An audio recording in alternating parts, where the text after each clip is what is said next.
Welcome to this Wisel Excel VBA tutorial. In this video we'll explain the basics of filtering Outlook items using the restrict method. We'll begin with a quick recap of looping through all the inbox items, and then show you how you can filter the items list by applying the restrict method. We'll talk about the basic filter syntax for using simple jet filters in Outlook, and we'll show you how you can combine filters using the and or logical operators. The rest of the video will explain the specific details of working with numbers, text and dates in filters. So let's get started. We'll begin with a brand new blank Excel workbook, and from there head straight to the Visual Basic Editor and then insert a new module into the project. We can then create a new subroutine which will be called Filter Inbox Items. And the first bit of code we're going to write is actually going to return all of the items contained in the inbox.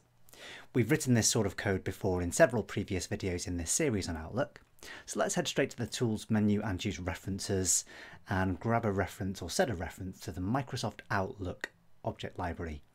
So in my case it's Microsoft Outlook 16.0 and I'll find it there eventually. There it is, and I can check the box next to it and then click OK. We know the variables we'll need to declare. We've done this several times already, so let's quickly whip through this. We'll say dim.ol as outlook.application. We'll have ns as an outlook.namespace, and we'll have fol as an outlook.folder. We can then set what these variables will reference. We can say set ol equals new outlook.application. We can then say set ns equals ol.getNamespace, and as you'll recall from previous videos, the only namespace available to us here is mappy. And then we can set fol equals ns.getDefaultFolder, and then we'll refer to the ol folder inbox constant to get a reference to our current inbox. Now we'd like to loop through all of the items in the inbox and write out some details about the mail items that we find within them. So let's declare a couple of extra variables for that. We'll declare a generic variable called I, short for item, and we'll declare this type as a generic object. What we'll then do is declare mi as an outlook.mail-item. Once we've got a reference to our inbox folder, we can say for each I in fol.items. I'll close my loop off by saying next I a little further down. And then within the loop, I'd like to check if the class of the item I'm looking at is an OL mail type of item. And if so, set a reference in the mail item mi variable. So we can say if I.class equals OL mail, then give myself a few blank lines and write in the end if, and all the code we're going to perform then is going to be stored inside this if statement. So we can set mi equal to I, and that gives us access to the IntelliSense when we say mi dot. All I'd like to do to begin with is print some information to the immediate window. So let's say debug.print, and then I can say things like mi.senderName. We can say things like mi.received_date, or received time I should say. We can say mi.subject, we can say mi.importance, mi.size, and finally mi.unread. I'm just picking a variety of properties we might find useful when it comes to filtering our inbox list of items. So having done all that, if I can just display the immediate window by going to the View menu and choose Immediate Window, or press Ctrl and G, when I run the subroutine, we'll get a list of all of the items in my current inbox. What we'll do next is apply a filter to the items collection of the inbox so that the next time we run the code we get a much shorter list of emails than all of the ones we're seeing here. Now we've already applied filters to Outlook items in a previous video in this series when we used the find method in this video to find Outlook emails using filters. You can use filters and the same sort of filter syntax in lots of different places in Outlook VBA. There's a page about the generic idea of filtering items, which gives you a list of the main methods you're allowed to use the filters in. So we've already used it in the items find method. Today we're going to use it in the items restrict method. There's a separate help page about the restrict method, as you'd expect from the Microsoft documentation, and there's a little hint about why you might use restrict over find and find next. The main reason I'm going to use it here is because it's much more convenient when we're returning multiple items to use restrict rather than find and find next. But you may also see some performance advantage if you've got a large number of items in the inbox and you're only going to return a small number of them. Anyway, with that in mind, what we'll then do is return to the code and start looking at how we can apply the restrict method to our items collection of the inbox. The first filter we'll apply will restrict the list to only those emails with a high importance. You'll see high importance emails in your Outlook inbox with the red exclamation mark symbol. I've handily marked mine with the subject "This is very important" as well, so we can easily see it. If you look at the important property in VBA, it returns a number. So ones with a high importance have a number of 2, and then those of the normal importance have a number 1, and those of the low importance, which I've marked here with "this isn't at all important," have a number of 0. So to restrict our list of email items from the inbox, we can apply the restrict method to the items collection. What we then have to do is pass in our filter string. Now there are two main types of filters you can use in Outlook VBA. The basic type we're going to use now is called a jet filter. And if I have a quick look back on the filtering items page, just to give a quick idea of how filters work, you'll see that the jet filter support is available for the restrict method, as well as something called a DASL filter support. Jet filters, if you've ever used Microsoft Access before and written queries in those, you'll be reasonably comfortable with the syntax here. It's fairly basic. Here's an example: home address country, which is the name of a field stored in square brackets, equals Canada, the text stored in single quotes. DASL filters are somewhat more complex than that. We'll get into those in a later video in the series, but for now we're going to stick with the basic jet filters. So to apply this to the importance field, if I go back to the Visual Basic Editor, I want to write in my filter in a string, so it's set in double quotes. Stored in a set of square brackets, I need to write in the field name, which I know is importance. This isn't actually case sensitive, but I'm going to try to match case. And then I want to check where that is equal to the number 2. And I can then close the double quotes and then close the round brackets. Okay, having done that, I'm just going to clear the contents of the immediate window by clicking into it, pressing Ctrl and A, followed by Delete. And then if I run the subroutine again, I'll see this time I end up with just my list of important emails. Clearly I'm not that important a person. I only have one important email, and that was sent by me to me as well. Let's just bring back the full list of all of the emails by commenting out the restrict method. So if I type in a space just after the word items and then type in a single quote, I can then clear the contents of the immediate window as before, and then run the subroutine again to retrieve my full list of emails. If you're interested in knowing what properties you can use or what fields you can use for your filters, a good way to tell is to look at the list of properties you see for the items you're looking at. So for example, when we were listing things in the debug.print statement, we were looking at the properties of the mail item object by saying mi dot. So basically any of the properties in this list should be available to be used in your filters. However, there are some exceptions depending on exactly which method you're using your filter with. So here we're using the restrict method, of course. If I switch back to the help page on the restrict method, it does list a table of properties which you can't refer to in the filter with restrict. So for instance, important things like the body text, we can't filter by that. Can't filter based on whether it's saved or whether it's sent, etc., etc. So just make sure you're familiar with this list before you start attempting to reference that field in your filters. If we switch back to the Visual Basic Editor though, let's have a look at a slightly different field this time. Let's have a look at the size property. So I'd like to filter my email list to see only those with a size of, say, at least 100,000 bytes. So to make that work, we can bring back our filter or our restrict method, and then we can modify the name of the field or the name of the property we're using to size. And then rather than saying equal to 2, we could say greater than or equal to 100,000. If I again clear the contents of the immediate window and then select my subroutine again, and then choose to run it.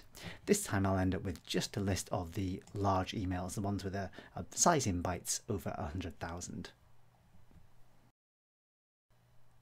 At this point, let's make a small change to our code to make it slightly easier to write our filter. We'll use a separate variable to hold it, which allows us to more easily construct more complex filters later on, and then reference that variable in the restrict method. So let's declare a new variable somewhere towards the top here. We'll call it filter text or filter string, and then I'll set the data type to be string. Then before we apply the restrict method, we can say things like filter string equals, and then I'm just going to copy and paste my filter string that I've already used so far from the restrict method to paste at the end of that line.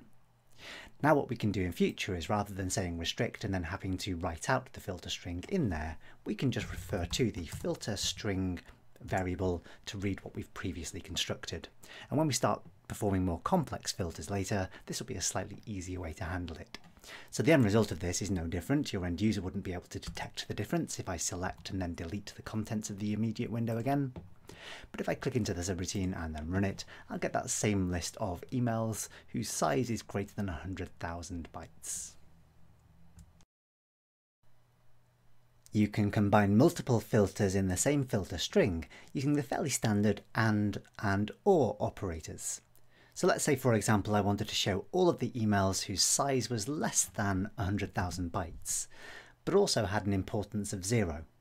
So I can include within the same set of double quotes, I can include the AND operator, and then I can check for the result of the importance field or the importance property being equal to 0. If I clear the contents of the immediate window and then run the subroutine again, this time I'll return the one single email that isn't at all important and has a size of less than 100,000 bytes. An alternative, although probably slightly less efficient way to achieve the same thing when you want to string together multiple AND filters, is you can just apply a sequence of restrict methods. So each restrict method returns another items collection, just with a smaller list than the previous one, providing your filters actually filter some things out. So you could construct this same basic sequence of filters by, let's just quickly copy and paste some things here. Let's just replace things very briefly. If we say, first of all, restrict the items to a size of less than 100,000. So now my filter string isn't actually being used in this example. If I clear the contents of the immediate window and then run the subroutine again, that's all of the emails with a size of less than 100,000. And then what I could do to that is I could subsequently filter that list by applying another restrict method directly to the result. So I can say restrict, and then in another set of double quotes, write in a new filter. So let's go this time, let's say with an importance of equal to 0. And then if I were to clear the content of the immediate window and then run the subroutine again, I'll get the same result as I had last time when all the filters were combined using AND operators. I'm not sure which you prefer. You may find some mileage in applying the restrict method if you have particularly complex filters applying multiple sequences of restrict methods rather than trying to construct a really long-winded single filter string. But just for now, I'd like to go back to using my filter string method. I think this technique is going to work best for the rest of this video. So let's change the restrict method back to looking at the filter string variable. You can use the OR operator instead of AND when you want to test a set of mutually exclusive conditions. So for example, let's say I wanted to find any emails which are either larger than 100,000 bytes in size or which have an importance of 0. So let's change the AND to an OR. So just before I do this, by the way, if I clear the contents of the immediate window and run this one, that should show you that there are no emails which match both conditions. If I change the AND to an OR, however, I will find all of the emails with a size of greater than 100,000 or greater than or equal to 100,000, and any emails of any size whose importance is set to 0. Okay, so we've applied a couple of filters to some properties which return a number, such as size and importance. Let's have a look at a property which returns a Boolean value, which in our case here is going to be the unread property. So unread returns true when you haven't read the email and false when you have. So if I wanted to return all of my unread messages, what I could do here is modify my filter to look for the unread property and check where that is equal to true.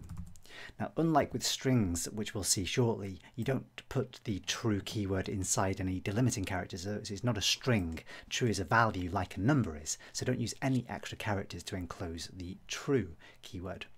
If I clear the contents of my immediate window first and then run my subroutine again, I should find now that I've got two extra emails, or two emails in my list. One that I haven't read because I told myself not to read it, and then another one that I've now got the availability to check in online for my next trip away for work. Marvellous.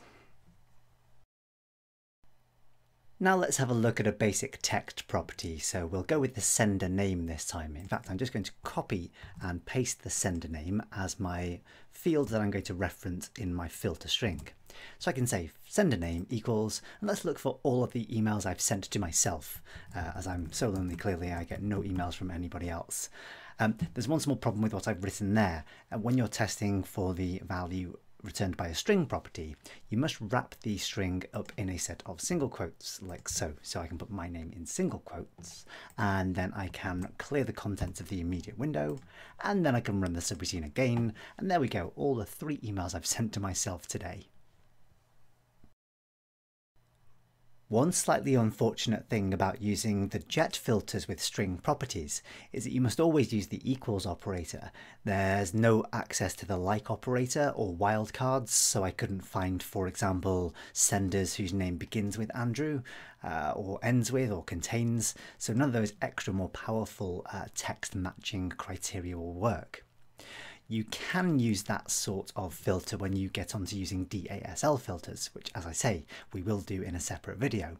But for now, with the jet filters, you're a little bit restricted, no pun intended, but you are a little restricted in terms of what you can do with strings.